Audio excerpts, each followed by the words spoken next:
हम बच्चों 2.2 का लास्ट क्वेश्चन प्रश्न 6वां देखेंगे। इसकी आकृति यहाँ बोर्ड पर बनी है, वो हम लोग पहले समझ लेते हैं। रेखा AB, रेखा CD को तिर्यक रेखा EF बिंदु P और Q पर प्रतिच्छेदित कर रही है।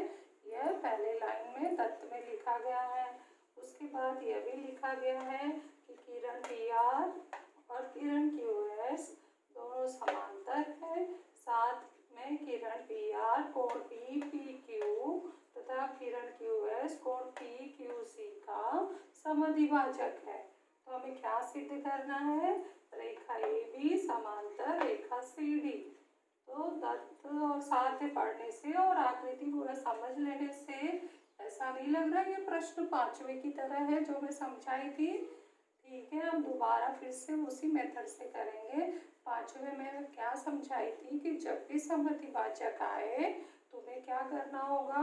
पहले किरण किस कोण का समद्विभाजक है वो लिखो, फिर कोण को सर्वांग करो, उसको x मानो और बड़े कोण का मान निकालो। तो इस तरह से अगर मैं किरण PR कोण PPQ का समद्विभाजक मानती हूँ तो ये दोनों कोण सर्वांग हो जा रहे हैं और मान लिया इसका मान x है। तो बताओ बड़े कोण का मान क्या होगा? कोण BPQ का मान क्या हो जाएगा? 2x।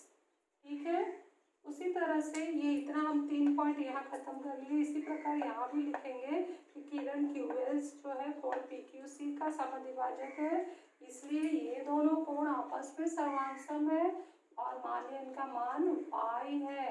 तो बड़ा कोण PQC का मान कितना हो जाएगा? 2y। ठीक है, अब आगे की लाइन में इतना हम लिख लिए तत्व से, तो आगे की लाइन में हमें क्या दिया है कि कौन सी चीज समांतर दी गई है। 5वें में हमें ऐसी रेखाएं समांतर दी गई थी, 6वें में हमें किरण को समांतर दिया गया। किरण PR समांतर है किरण QS, तो कौन से कोण सर्वांग हो जाएंगे? तिर्यक रेखा अगर हम PQ लेते हैं तो देखो यहाँ पर मैं जो डबल लाइन का निशान लगा रही हूँ, मतलब एक सिंगल x यहाँ का अंदर के साइड का और ये सिंगल y, या 2y है तो ये सिंगल y अंदर की तरफ का, ये दोनों कोण आपस में सर्वांग हो जाएंगे। क्यों? क्योंकि ये एकांतर कोण दिख रहे हैं। तो कौन सा गुणधर्म लग रहा है? एकांतर कोण गुणधर्म। कसौटी नहीं लग रही, एकांतर कोण गुणधर्म से ये दोनों कोण सर्वांग हो गए। तो आगे चल के हम क्या करेंगे? x बराबर y जो है उसको हम दुगना कर देंगे तो क्या होगा? 2x बराबर y हो जाएगा। तो 2x क्या था हमारा?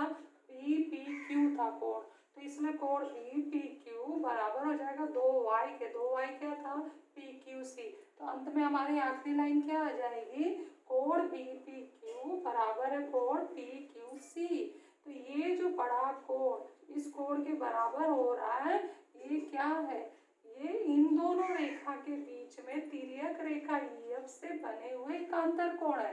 एकांतर कोण जब सर्वांग हो जाते हैं तो ये रेखाएं आपस में समांतर हो जाएंगी, कारण होगा एकांतर कोण कसौटी से।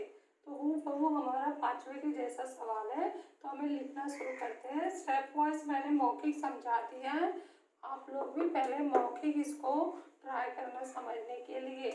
चलो स्टार्ट करो लिखने के लिए। पहला पॉइंट लिखो, किरण से स्टार्ट करो। किरण PR, किरण PR किस कोण का? कोण BPQ का। BPQ का समद्विभाजक है।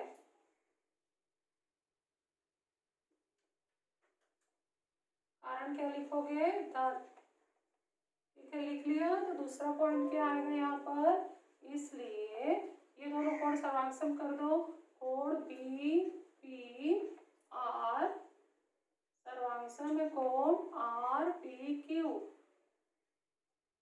चूंकि मैं मान लिख रही हूँ तो बराबर का चिन्ह लगा रही हूँ, बराबर। मान लिया इनका मान x अंश है। कारण लिखो कथन 1 से। ठीक है, तीसरा में हम इसी कोण का बड़ा कोण ले लेंगे, इसलिए कोण BPQ बराबर होगा ये दोनों कोणों का योगफल। क्योंकि इस बड़े में ये दोनों कोण आते हैं तो संलग्न कोणों के योग से ये दोनों जुड़ जाएंगे। तो x धन x बराबर हो जाएगा 2x, कारण होगा 2 से संलग्न कोण के योग से, योग वाला गुणधर्म हम लगाए। ठीक है, ये 2x हो गया। नेक्स्ट हम आगे चलते हैं इस किरण के बारे में, यहाँ पे दिया है। तो चौथा पॉइंट, किरण QS किस कोण का है समद्विभाजक? PQC। कोण PQC का समद्विभाजक है।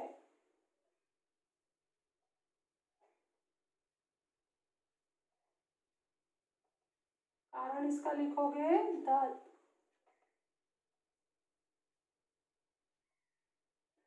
इसलिए कौन से दो कोण बराबर हो गए? कोण PQS बराबर है कोण CQS।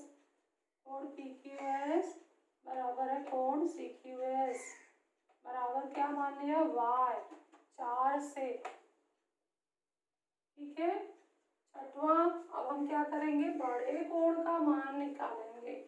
इसलिए कोण PQC बराबर होगा कोण PQS धन कोण CQS बराबर y धन y बराबर 2y।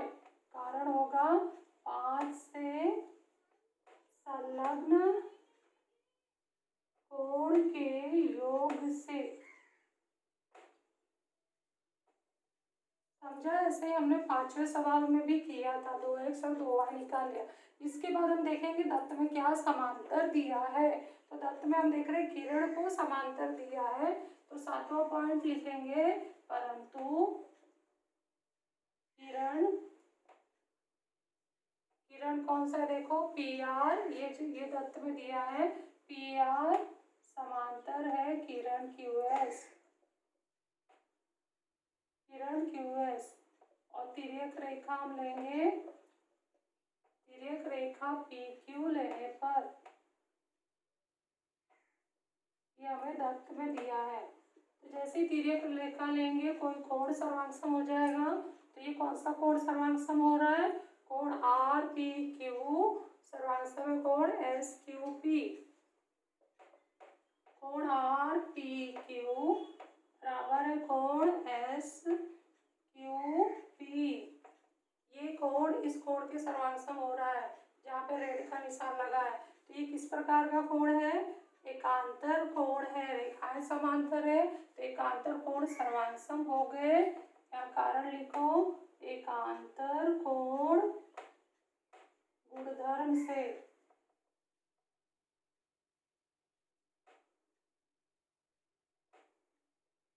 अब इसका मान लिख दो। RPQ का मान क्या है? x। कहाँ लिखा था हमने? ये देखो, RPQ x। और SQP यहाँ पे, एक यहाँ पे दिया है, यहाँ पे बराबर है y। कारण होगा 2 और 5 से। अब हम क्या करते हैं? इसको डबल कर देते हैं। इसलिए 2x बराबर है 2y।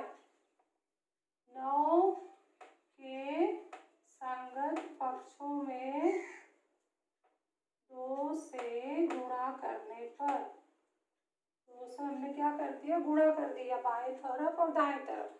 तो 2x बराबर हो गया 2y। अब दोनों 2x मान हमने कहाँ लिखा था? देखो यहाँ पर कोण BPQ। तो 2x के जगह पे लिख दो कोण BPQ।